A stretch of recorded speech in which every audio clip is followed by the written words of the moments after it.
السلام علیکم ورحمۃ اللہ وبرکاتہ۔ بسم اللہ الرحمن الرحیم، نحمدہ ونصلی علی رسولہ الکریم، اما بعد، فاعوذ باللہ من الشیطان الرجیم، بسم اللہ الرحمن الرحیم، والضحى واللیل اذا سجى ما ودعك ربك وما قلى وللآخرة خیر لك من الأولى ولسوف يعطيك ربك فترضى ألم يجدك يتيما فآوى ووجدك ضالا فهدى ووجدك عائلا فأغنى فأما اليتيم فلا تقهر وأما السائل فلا تنهر وأما بنعمة ربك فحدث۔ صدق اللہ العظیم۔ اللهم صل على محمد وعلى آل محمد كما صليت على إبراهيم وعلى آل إبراهيم إنك حميد مجيد۔ اللهم بارك على محمد وعلى آل محمد كما باركت على إبراهيم وعلى آل إبراهيم إنك حميد مجيد۔ اللهم صل صلاة كاملة وسلم سلاما تاما على سيدنا محمد، صلاة تنحل بها العقد وتنفرج بها الكرب وتقضى بها الحوائج وتنال بها الرغائب وحسن الخواتيم ويستسقى الغمام بوجهه الكريم وعلى آله وصحبه في كل لمحة ونفس بعدد كل معلوم لك۔ اللہ تبارک و تعالی ہم سب کو رسول اللہ صلی اللہ علیہ وسلم کی سیرت طیبہ کا فیض نصیب فرما دیں۔ رسول اللہ صلی اللہ علیہ وسلم کی ذات اقدس سے حقیقی محبت نصیب فرما دیں۔ رسول اللہ صلی اللہ علیہ وسلم کی سنتوں کا متبع بنا دیں۔ آمین۔ رسول اللہ صلی اللہ علیہ وسلم کے دست اقدس سے جام کوثر نصیب فرما دیں۔ رسول اللہ صلی اللہ علیہ وسلم کی کل قیامت کے دن مقبول شفاعت نصیب فرما دیں۔ آمین۔ یہ جن ساتھی کا مائک کھلا ہوا ہے وہ اپنا مائک بند کر دیں، آپ کی طرف سے آوازیں آنا بند ہو جائیں گی تو سبق کا جو تسلسل ہے وہ اچھے طریقے سے جاری رہ سکے گا۔ اللہ تبارک و تعالیٰ کا لاکھ شکر کہ اللہ تبارک و تعالیٰ نے ہم سب کو رسول اللہ صلی اللہ علیہ وسلم کی ذات اقدس کی سیرت طیبہ کے لیے جمع فرما دیا ہے۔ ایک مومن کے لیے اپنے آپ کو جاننا، اپنے نسب نامے کو جاننا، اپنی ذات سے محبت کرنا، اپنے والدین اور اہل و عیال سے محبت کرنا اس قدر ضروری نہیں ہے جس قدر ایک مومن کے لیے رسول اللہ صلی اللہ علیہ وسلم کی ذات اقدس کو جاننا، رسول اللہ صلی اللہ علیہ وسلم سے محبت رکھنا، رسول اللہ صلی اللہ علیہ وسلم کی اتباع کرنا ضروری ہے۔ آج اگر ہم تصور کریں کہ اس روئے زمین پر جو خیر بھی اہل دنیا کو اور امت محمدیہ کو پہنچ رہی ہے وہ صرف اور صرف رسول اللہ صلی اللہ علیہ وسلم کے توسط سے پہنچ رہی ہے۔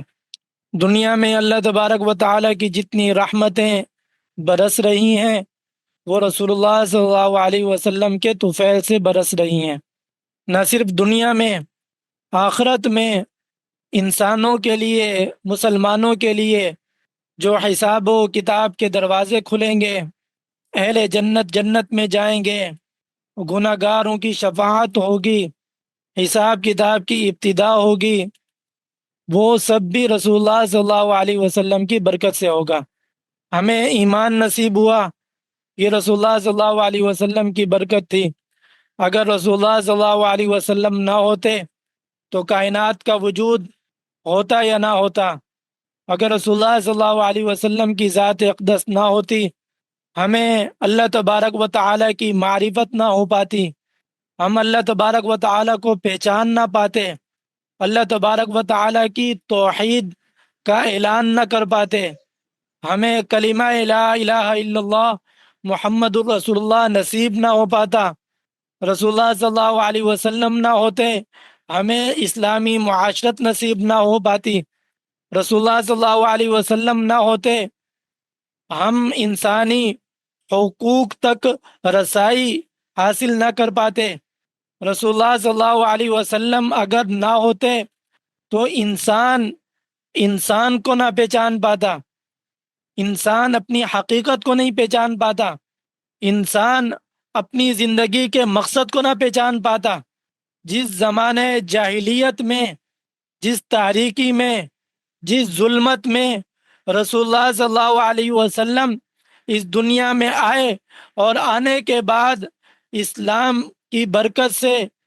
روئے زمین میں روشنی پھیلی، فتوحات پھیلی، امن پھیلا، اور اتنے کم وقت میں رسول اللہ صلی اللہ علیہ وسلم کو اللہ تبارک و تعالی نے اس قدر نعمتوں سے نوازا کہ اس کا تصور نہیں کیا جا سکتا۔ ایک مومن کے ایمان کا تقاضا یہ ہے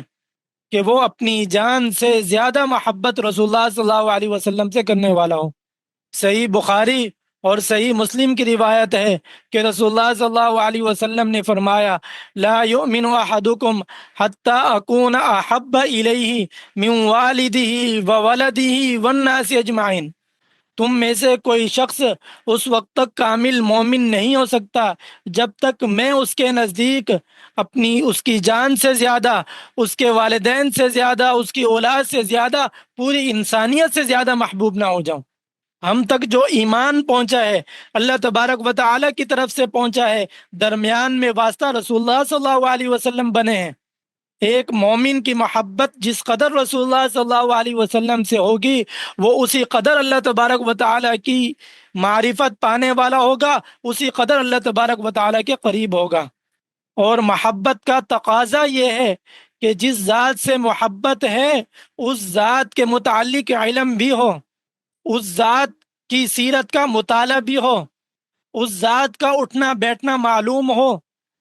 اس ذات کا چلنا پھرنا معلوم ہو، اس ذات کا رہن سہن معلوم ہو۔ ہم اگر کسی انسان سے، کسی چیز سے محبت کا دعویٰ کرتے ہیں تو اس سے پہلے لازمی اور ضروری یہ چیز ہے کہ ہمیں اس چیز کے متعلق معلوم ہو، پتہ ہو۔ اگر کسی انسان کو کسی چیز کے متعلق پتہ ہی نہ ہو اور وہ دعوی محبت کرے تو کیا ایسا ممکن ہے؟ کوئی انسان اس بات کو نہیں مان سکتا۔ ہم اگر رسول اللہ صلی اللہ علیہ وسلم سے محبت کے داعی ہیں تو ہم میں سے ہر مسلمان پر لازم ہے کہ وہ رسول اللہ صلی اللہ علیہ وسلم کی ذات اقدس کو پہچانے، رسول اللہ صلی اللہ علیہ وسلم کی زندگی کے مقصد کو پہچانے۔ رسول اللہ صلی اللہ علیہ وسلم نے ہم تک جو ایمان پہنچایا ہے، کلمہ لا الہ الا اللہ کی دعوت پہنچائی ہے، ہم تک اللہ تبارک و تعالیٰ کے احکامات پہنچائے ہیں، اللہ تبارک و تعالیٰ کی طرف سے نازل شدہ وحی قرآن کریم کی صورت میں ہم تک پہنچایا ہے، تو اس کے لیے رسول اللہ صلی اللہ علیہ وسلم نے کس قدر محنتیں کی، رسول اللہ صلی اللہ علیہ وسلم نے کس قدر تکلیفیں اٹھائیں، رسول اللہ صلی اللہ علیہ وسلم نے اس کے لیے کیا اسلوب اختیار کیا، رسول اللہ صلی اللہ علیہ وسلم نے اپنے صحابہ کرام رضوان اللہ تعالی عنہم اجمعین کی تربیت کس طرح کی۔ رسول اللہ صلی اللہ علیہ وسلم کی جو معاشرت تھی وہ اپنوں کے ساتھ، غیروں کے ساتھ، مسلمانوں کے ساتھ، کافروں کے ساتھ وہ کس طرح کی تھی۔ رسول اللہ صلی اللہ علیہ وسلم نے اسفار کیے تو وہ اسفار کس مقصد کے لیے تھے۔ رسول اللہ صلی اللہ علیہ وسلم کو معجزات دیے گئے، وہ کون کون سے معجزے تھے اور ان کے پیچھے کیا مقاصد کار فرما تھے۔ ان سب چیزوں کا علم ایک مومن کے لیے لازمی چیز ہے، اور قرآن کریم جو اللہ تبارک و تعالی کی طرف سے نازل شدہ محکم کتاب ہے، اگر آپ قرآن کریم کو اٹھا کر دیکھ لیں تو آپ کو اندازہ ہوگا کہ اللہ تبارک و تعالی نے کتنے انبیاء علیہ السلام کی سیرت بیان فرمائی ہے، حتیٰ کہ قرآن کریم کی بعض صورتوں کے نام بھی انبیاء علیہ السلام کے نام پر ہیں۔ کس لیے؟ اس لیے کہ تاکہ آنے والی امت کا تعلق انبیاء علیہ السلام کے ساتھ مضبوط ہونا چاہیے۔ سورۃ ہود ہے، سورۃ نوح ہے، سورۃ یونس ہے، سورۃ محمد ہے، یہ ساری چیزیں ہمیں بتلاتی ہیں کہ قرآن کریم میں اللہ تبارک و تعالی خود انبیاء علیہ السلام کی سیرت بیان فرما رہے ہیں۔ سورۃ الضحیٰ جس کی تلاوت آپ کے سامنے کی گئی، اور اس کے بعد سورۃ علم نشرح ہے، ہمارے استاد محترم شیخ الحدیث مولانا انور بدخشانی رحمہ اللہ تعالی فرمایا کرتے تھے کہ اللہ تبارک و تعالی نے سورۃ الضحیٰ کے اندر اور سورۃ علم نشرح کے اندر رسول اللہ صلی اللہ علیہ وسلم کی سیرت بیان فرمائی ہے۔ سورۃ الضحیٰ کی آیات کریمہ میں نبوت سے پہلے والی سیرت بیان فرمائی ہے، اور سورۃ علم نشرح میں اللہ تبارک و تعالی نے نبوت کے بعد کی سیرت بیان فرمائی ہے۔ الم یجدک یتیما فآویٰ ووجدک ضالا فہدیٰ ووجدک عائلا فاغنیٰ۔ رسول اللہ صلی اللہ علیہ وسلم نے یتیمی کی زندگی گزاری، یہ رسول اللہ صلی اللہ علیہ وسلم کی سیرت کا حصہ۔ رسول اللہ صلی اللہ علیہ وسلم نے فقر میں زندگی گزاری، رسول اللہ صلی اللہ علیہ وسلم کی سیرت کا حصہ۔ رسول اللہ صلی اللہ علیہ وسلم نبوت سے پہلے نبوت والی ہدایات کا علم نہیں رکھتے تھے، اللہ تبارک و تعالی نے انہیں علم عطا فرما دیا۔ یہ نبی کریم صلی اللہ علیہ وسلم کی سیرت کا اہم ترین حصہ، نبوت سے پہلے والا۔ اور پھر جب نبوت ملی تو اس کے بعد اللہ تبارک و تعالی نے فرمایا الم نشرح لک صدرک، کہ ہم نے آپ کا سینہ نبوت کے لیے بالکل کھول دیا۔ ووضعنا عنک وزرک الذی انقض ظہرک، اور آپ کا جو بوجھ تھا، کہ جس بوجھ نے آپ کے کندھوں کو ہلکان کر دیا تھا، اس بوجھ کو ہم نے ہلکا کر دیا۔ اب دعوت لے کر رسول اللہ صلی اللہ علیہ وسلم نکلیں گے، دعوت کے مقابلے میں مشرکین آئیں گے، منافقین آئیں گے، یہود و نصارہ آئیں گے، دشمنوں کی طاقت استعمال ہوگی آپ کے مقابلے میں، تو پھر کیا ہوگا؟ تو اللہ تبارک و تعالی نے فرما دیا ان مع العسر یسرا، ان مع العسر یسرا۔ تنگی آئے گی، لیکن تنگی کے ساتھ ساتھ اللہ تبارک و تعالی کی طرف سے آسانی بھی آئے گی۔ تو یہ بھی رسول اللہ صلی اللہ علیہ وسلم کی سیرت کا حصہ۔ ویسے تو پورا قرآن کریم رسول اللہ صلی اللہ علیہ وسلم کی سیرت بیان فرماتے ہیں۔ حضرت سیدہ عائشہ رضی اللہ تعالی عنہ سے پوچھا گیا کہ رسول اللہ صلی اللہ علیہ وسلم کے اخلاق کیا تھے، رسول اللہ صلی اللہ علیہ وسلم کی زندگی کس طرح کی تھی؟ فرمایا کان خلقہ القرآن، کہ رسول اللہ صلی اللہ علیہ وسلم کی اخلاق، رسول اللہ صلی اللہ علیہ وسلم کی عادات، رسول اللہ صلی اللہ علیہ وسلم کی خصلتیں اگر دیکھنی ہیں، رسول اللہ صلی اللہ علیہ وسلم کی زندگی کو دیکھنا ہے تو قرآن کریم اٹھا کر دیکھ لو۔ اس لیے اللہ تبارک و تعالی نے سورۃ الاحزاب میں بیان فرما دیا لقد کان لکم فی رسول اللہ اسوۃ حسنۃ لمن کان یرجو اللہ والیوم الآخر، کہ تمہارے لیے رسول اللہ صلی اللہ علیہ وسلم کی زندگی میں اسوہ حسنہ ہے، رسول اللہ صلی اللہ علیہ وسلم کی زندگی تمہارے لیے قابل تقلید ہے، تمہارے لیے قابل اقتداء ہے، تمہارے لیے ہدایت کا باعث ہے، ہدایت کا ذریعہ ہے۔ رسول اللہ صلی اللہ علیہ وسلم کی زندگی کو وہی شخص پڑھے گا، رسول اللہ صلی اللہ علیہ وسلم کی زندگی کی پیروی وہی شخص کرے گا لمن کان یرجو اللہ، جو اللہ تبارک و تعالی سے امید رکھتا ہوگا، اللہ تبارک و تعالی سے ملاقات کا شوق رکھتا ہوگا، جسے یوم آخرت پر یقین ہوگا اور یوم آخرت کے حساب کتاب پر یقین ہوگا اور جنت اور جہنم پر یقین ہوگا۔ تو معلوم یہ ہوا کہ جنت میں اگر جانا ہے، اللہ تبارک و تعالی سے ملاقات کا شوق ہے، تو رسول اللہ صلی اللہ علیہ وسلم کی زندگی کو پڑھنا ہوگا۔ اور اللہ تبارک و تعالی نے اپنے حبیب رسول اللہ صلی اللہ علیہ وسلم کی زندگی کو ایسے بے سہارا نہیں چھوڑا، بے بنیاد نہیں چھوڑا کہ اس کی کوئی سند نہ ہو، کہ ہم تک وہ تحقیقی اصولوں کے بنیاد پر نہ پہنچی ہو، ان کی طرف غلط باتیں منسوب ہوں۔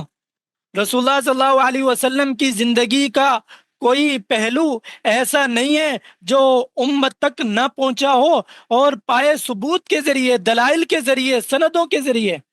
یہ رسول اللہ صلی اللہ علیہ وسلم کا معجزہ ہے، اللہ تبارک و تعالیٰ کا اس امت پر احسان ہے۔ آپ پچھلی امتوں کو اٹھا لیں، یہودی ہیں، وہ حضرت موسیٰ علیہ السلام کو مانتے ہیں، آپ ان سے کہیں کہ حضرت موسیٰ علیہ السلام کی سیرت تو بیان کرو،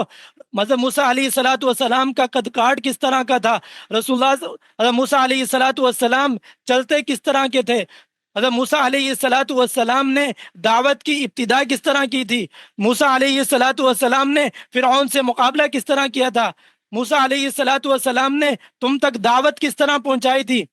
موسیٰ علیہ الصلاۃ والسلام کی پوری زندگی کن اصولوں پر کاربند تھی؟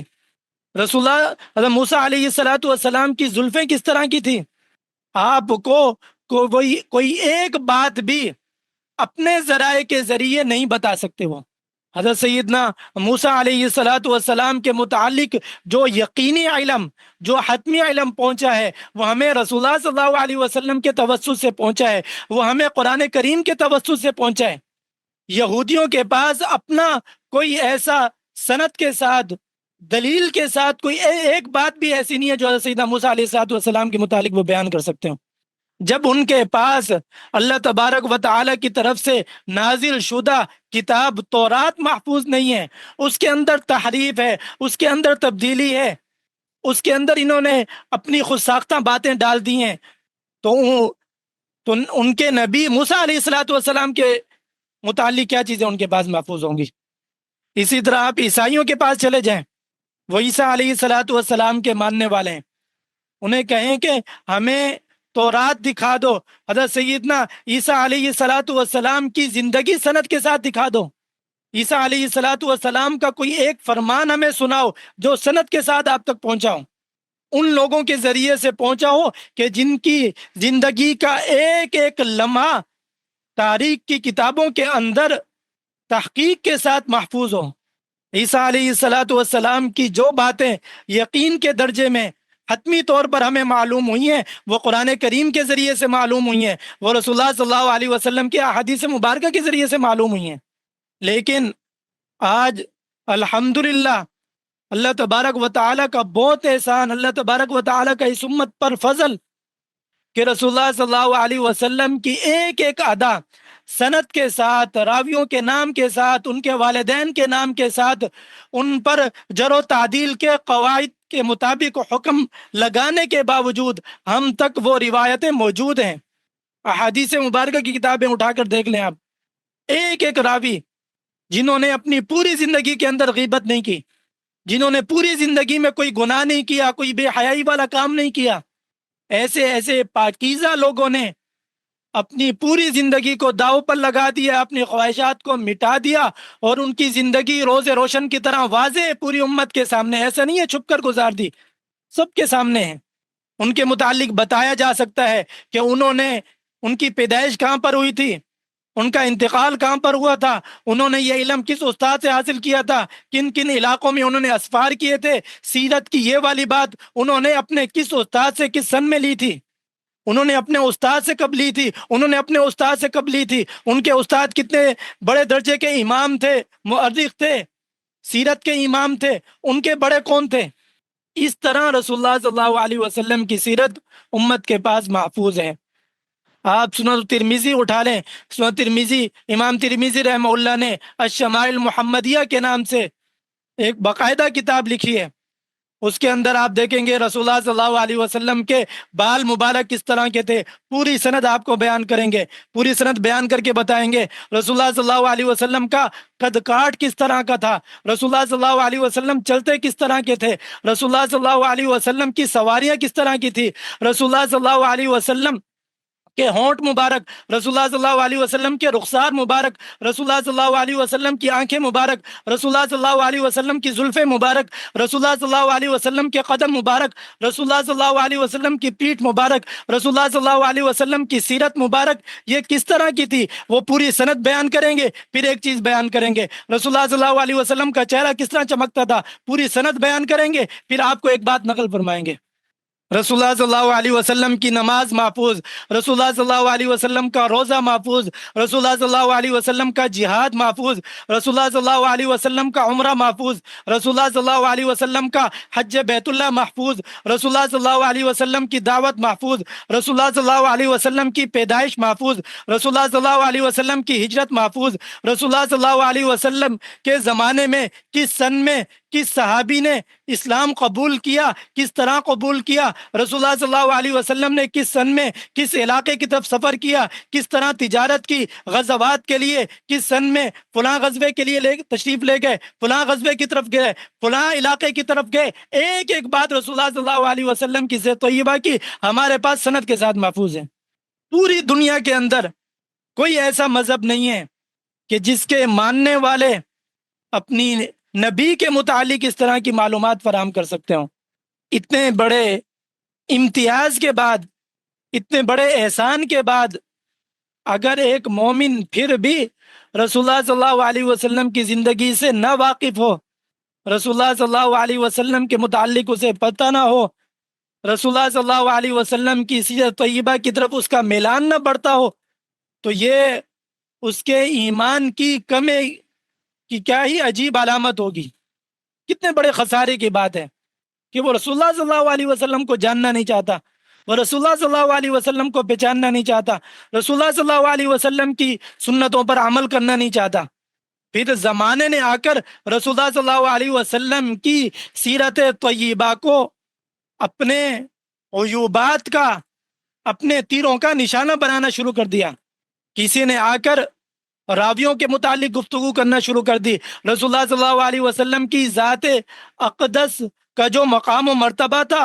امت مسلمہ کے دلوں میں گھٹانے کی کوشش کی، تو اللہ تبارک و تعالی نے اس کے مقابلے میں امت محمدیہ کے ایسے ایسے جبال علم کھڑے کر دیے کہ انہوں نے ایک ایک چیز کو دلائل کے ساتھ ثابت کیا. پھر کچھ لوگ کھڑے ہو گئے کہ انہوں نے رسول اللہ صلی اللہ علیہ وسلم کی زندگی کے بعض پہلوؤں میں تحریف کرنا شروع کر دی، تعویل کرنا شروع کر دی. جب ہمیں سند کے ساتھ، یقین کے ساتھ،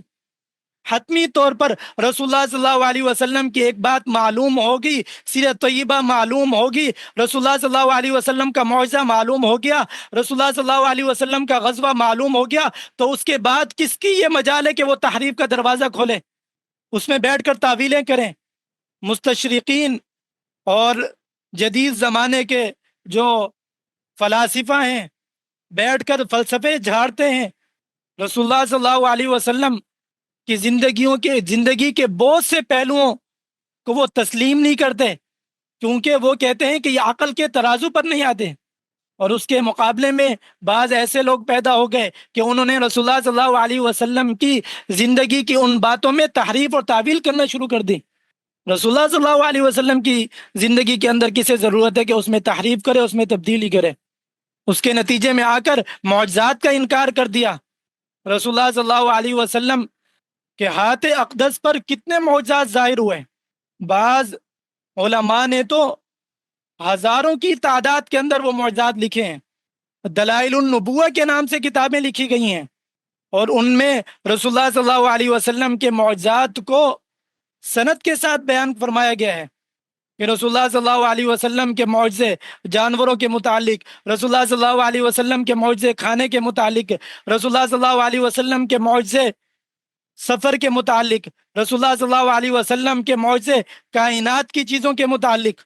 ایک ایک چیز کو بیان فرمایا. حافظ سیوطی رحمہ اللہ نے بیان فرمایا، دیگر علماء نے اس کو تفصیل کے ساتھ نقل فرمایا،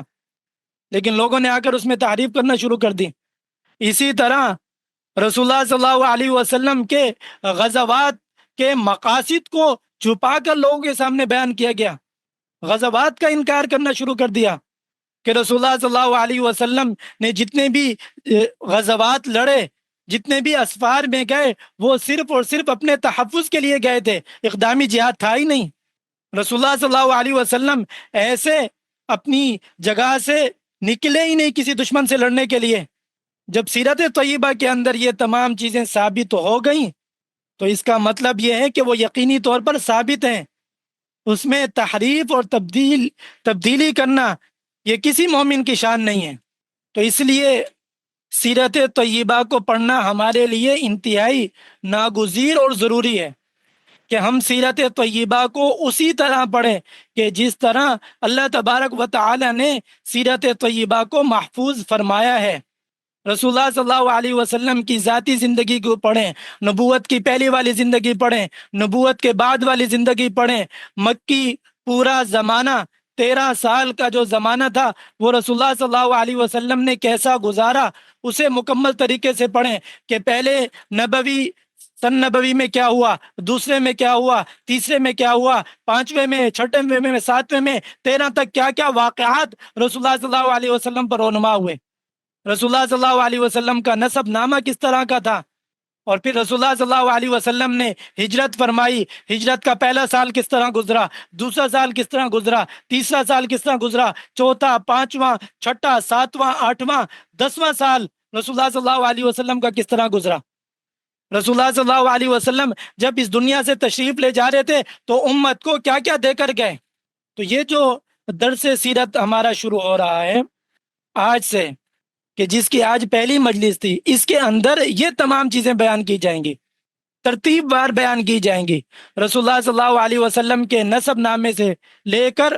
رسول اللہ صلی اللہ علیہ وسلم کے وفات تک, کہ جس کے ضمن میں رسول اللہ صلی اللہ علیہ وسلم کی دعوت کا تذکرہ بھی آئے گا, رسول اللہ صلی اللہ علیہ وسلم کی معاشرت کا تذکرہ بھی آئے گا, رسول اللہ صلی اللہ علیہ وسلم کے اخلاق کا تذکرہ بھی آئے گا, رسول اللہ صلی اللہ علیہ وسلم کی تجارت کا تذکرہ بھی آئے گا, رسول اللہ صلی اللہ علیہ وسلم کی شادی و مبارک کا بھی تذکرہ آئے گا, ازواج مطہرات کا بھی تذکرہ آئے گا, صحابہ اکرام رضوان علیہم اجمعین کا تذکرہ بھی آئے گا, رسول اللہ صلی اللہ علیہ وسلم کی ہجرت کا تذکرہ بھی آئے گا, رسول اللہ صلی اللہ علیہ وسلم کے غزوات کا تذکرہ بھی آئے گا, رسول اللہ صلی اللہ علیہ وسلم نے جو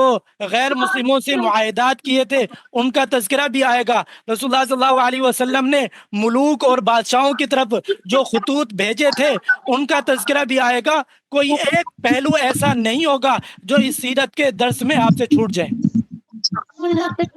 انشاءاللہ تعالی. اگر اللہ تبارک و تعالی نے زندگی دی, توفیق سے نوازا, کیونکہ توفیق دینے والی ذات صرف اللہ تبارک و تعالی کی ہے, اللہ تبارک و تعالی توفیق دے دیں تو یہ ساری چیزیں ترتیب کے ساتھ بیان ہو جائیں گی انشاءاللہ تعالی. تو اس لیے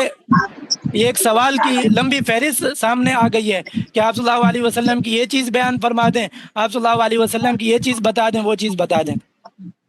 تو ساری چیزیں آئیں گی. آپ نے اہمیت سمجھ لی ہے, امید ہے رسول اللہ صلی اللہ علیہ وسلم کی سیرت مبارکہ ہمارے لیے کس قدر ضروری ہے یہ آپ نے اب سیکھ لیا, سمجھ لیا. دلائل کی روشنی میں, قرآن کریم کی روشنی میں اب آپ کی ذمہ داری یہ ہے کہ اس پیغام کو مزید آگے پھیلائیں, تاکہ اگلی مرتبہ اگر آپ آئیں تو آپ کے ساتھ صرف یہی 30 لوگ نہ ہوں بلکہ 300 لوگ ہوں. ایک آدمی کم از کم 10 لوگوں کو تو لائے, کہ کتنے لوگ ایسے ہیں جو رسول اللہ صلی اللہ علیہ وسلم کی سیرت مبارک کو نہیں جانتے. تو کم از کم 10 لوگوں تک یہ دعوت پہنچائیں, تاکہ ہم ترتیب وار ایک ایک چیز کو صرف بیان نہیں کریں گے بلکہ ہم کوشش یہ کریں گے ہم اسے یاد کریں بھی صحیح, یاد رکھیں بھی صحیح. جب بعض لوگ کوئی ایک بات سن لیتے ہیں تو ان کی خواہش ہوتی ہے کہ دوسری بات بھی پتہ چل جائے, چوتھی بات بھی پتہ چل جائے, پانچویں بات بھی پتہ چل جائے. کسی کے ذہن میں ایک بات ہوتی ہے, کسی کے ذہن میں دوسری بات ہوتی ہے, وہ سوالات بھیج دیتے ہیں. تو اگر ان سوالوں کے پیچھے چلے جائیں گے تو وہ ترتیب وال جو سیرت طیبہ ہے وہ ہمارے ہاتھوں سے چھوٹ جائے گی. اس لیے انشاءاللہ تعالی ترتیب وار کریں گے. سب ساتھی اہتمام کے ساتھ ہر اتوار کو اس مدرسے میں تشریف لائیں, آن لائن اہتمام کے ساتھ بیٹھیں, اور اللہ تبارک و تعالی نے چاہا تو بہت جلد ہی ہم رسول اللہ صلی اللہ علیہ وسلم کی زندگی کو پڑھ لیں گے. اللہ تبارک و تعالی ہمیں اس سلسلے کو پایہ تکمیل تک پہنچانے کی توفیق نصیب فرمائے, اس سلسلے کو بابرکت بنائیں, ہمارے لیے ذخیرہ آخرت بنائیں, ہمارے لیے, ہمارے نسلوں کے لیے, ہماری نسلوں کے لیے ایمان کی حفاظت کا ذریعہ بنائیں. اسے ہمارے حق میں قبول فرما لیں, اسے ہمارے لیے قبر میں نافع بنا دیں, زندگی میں نافع بنا دیں, عالم برزخ میں نافع بنا دیں, کل قیامت کے دن محشر میں ہمارے لیے نافع بنا دیں, ہمارے لیے ذخیرہ آخرت بنا دیں, رسول اللہ صلی اللہ علیہ وسلم کی شفاعت کا ذریعہ بنا دیں, رسول اللہ صلی اللہ علیہ وسلم کے دست اقدس سے جام کوثر پلانے کا سبب بنا دیں, اور جنت میں داخلے کا ذریعہ بنا دیں. اللہ تبارک و تعالی قبول فرمائے. وآخر دعوانا ان الحمد للہ رب العالمین. السلام علیکم ورحمۃ اللہ وبرکاتہ.